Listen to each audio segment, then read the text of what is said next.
Bwana Lieutenant General Badi, Speaker of the County Assembly and the leadership of the County Assembly, and the MCAs present, the Chief Administrative Secretary led by Super CAS Rachel Shebesh, Deputy Governors present, led by the Chair of Deputy Governors Forum, Karo Karogo, Members of Parliament and Senators present, Presiding Judge and the Registrar, good morning.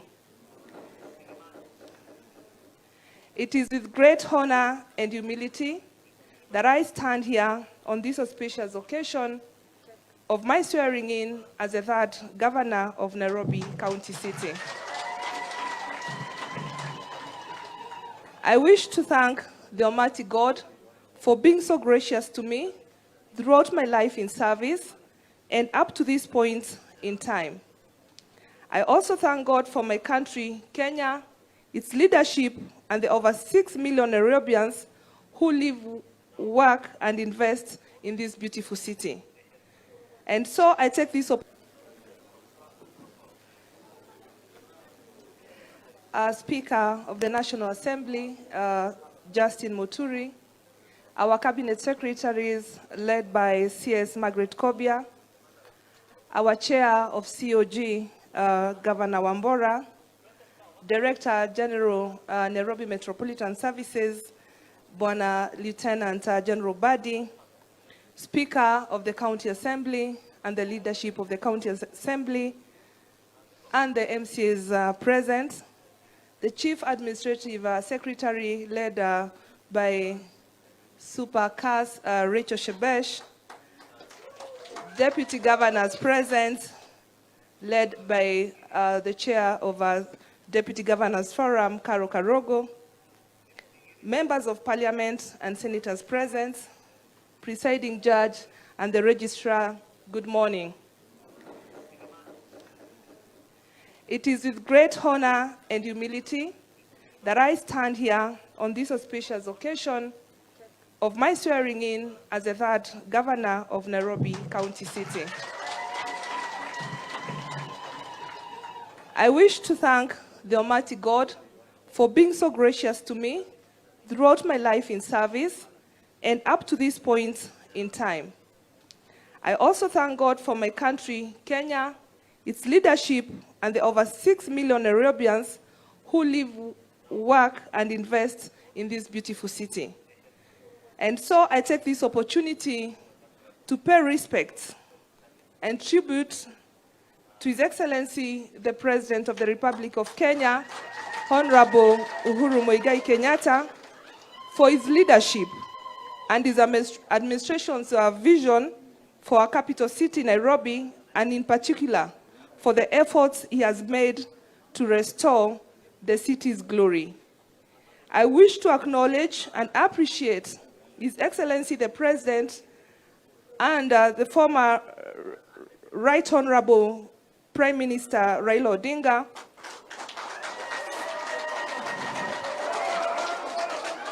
for promoting inclusion, peace, and cohesion, which the County of Nairobi greatly depends on to thrive. My journey here in public service would also not be possible without the support and sacrifice of others.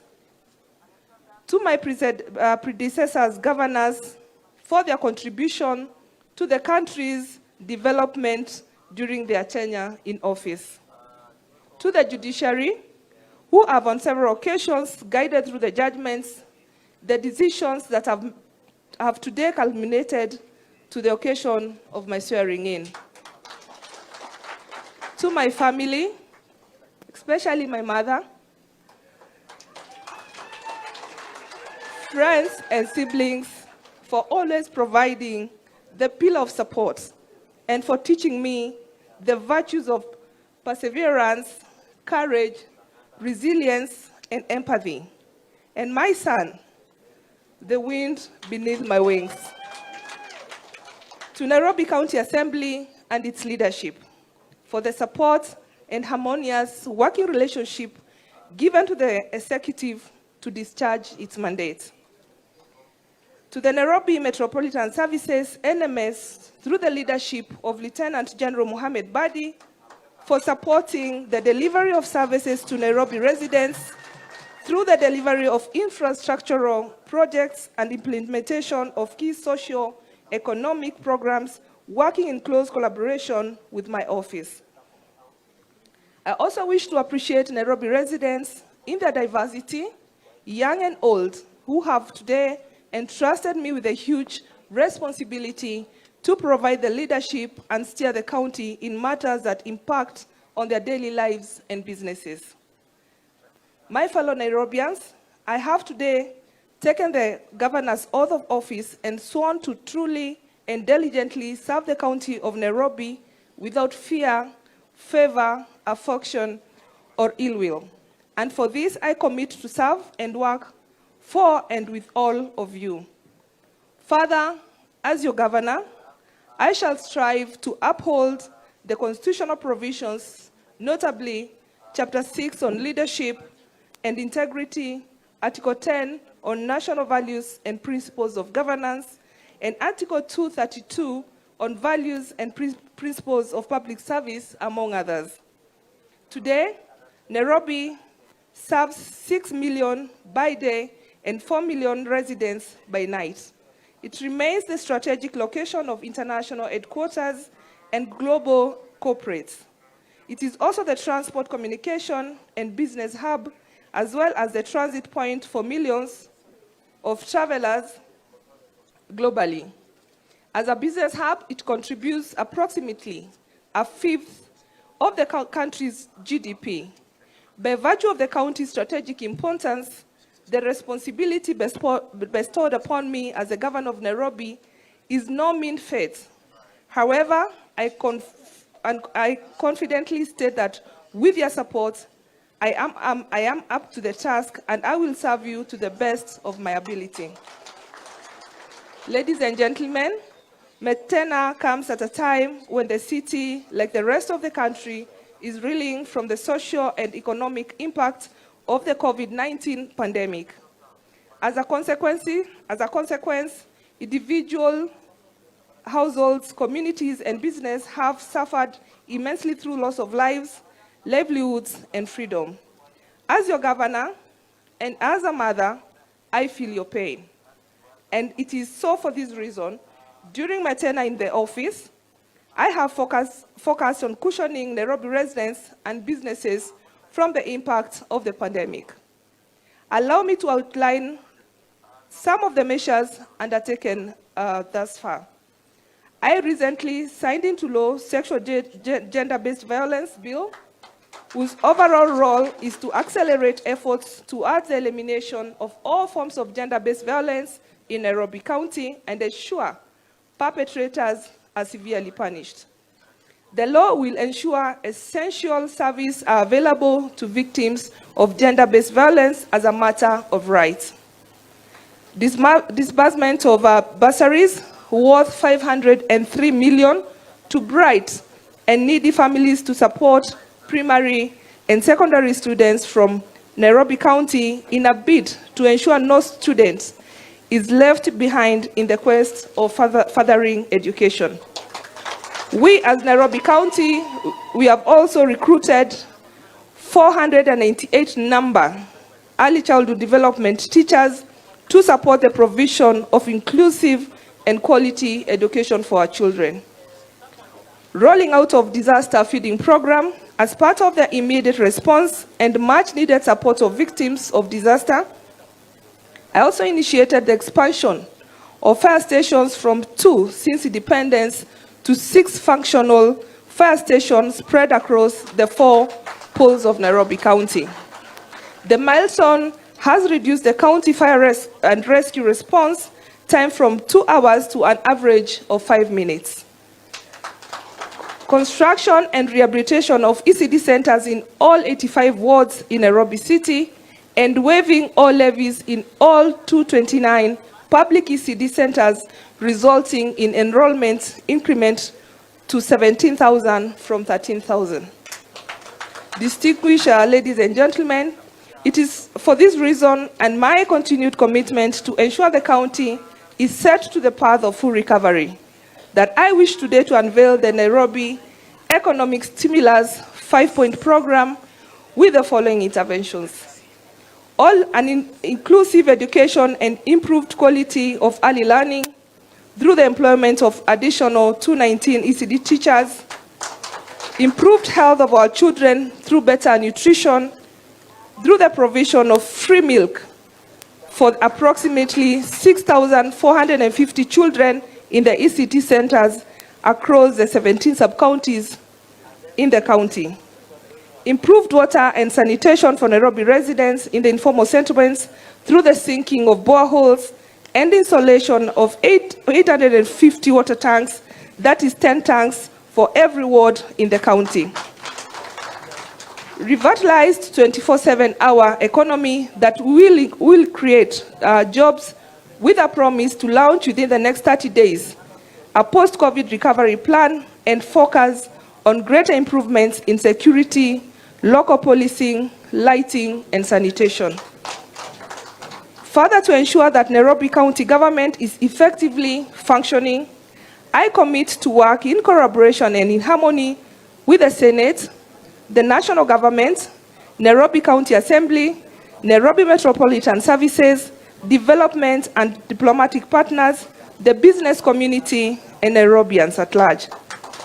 Through our joint and collaborative effort, we will ensure good delivery of service and quality of life to Nairobians. Having the economic reopened through the lifting of the curfew by His Excellency the President Uhuru Muigai Kenyatta is a great relief for our economy and a product of the civil responsibility of the many citizens and businesses that have adhered to the set COVID-19 protocols. Our community, schools, work spaces, and business environment must continue to offer safe environment for all of us to thrive. I therefore call upon Nairobi residents to take advantage of the ongoing vaccination drive offered by the Ministry of Health and to ensure to get vaccinated. Our work and living environment, including the transport system, must continue to follow the laid out protocols. This war is not yet won. A safe and prosperous Nairobi is a safe and prosperous Kenya. Women as leaders and hope for the future.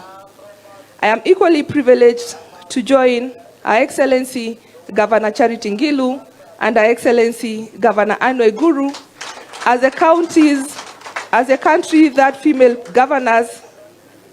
Today, I therefore is a significant day and marks yet another milestone for women and the girls in Kenya. It is therefore our hope that this day serves as an important mark to encourage more women to come forward to participate in the governing of this great nation and provide leadership. Today, I stand tall on the shoulders of women who have come before me and broken the glass ceiling. Indeed, Nairobi is no stranger to women leadership.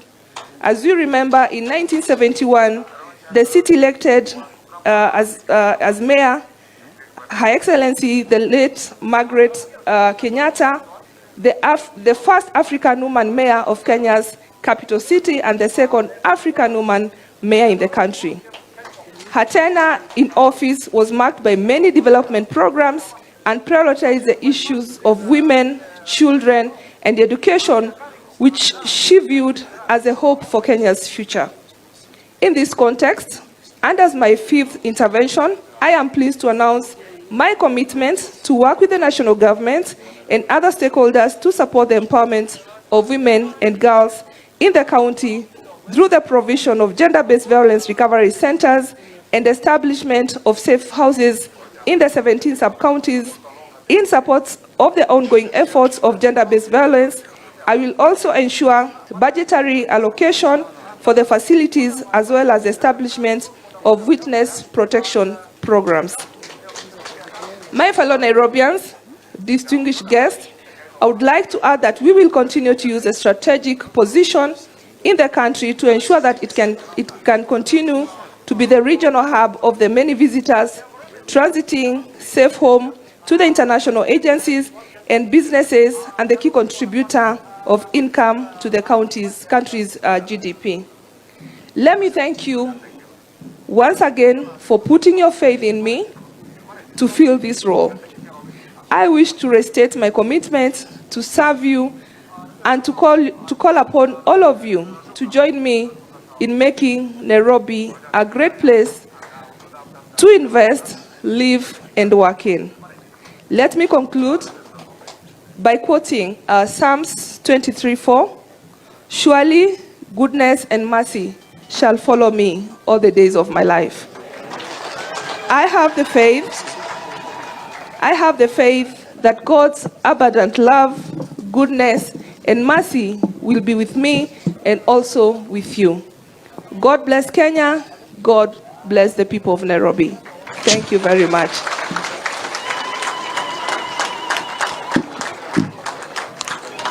Thank you, Your Excellency, the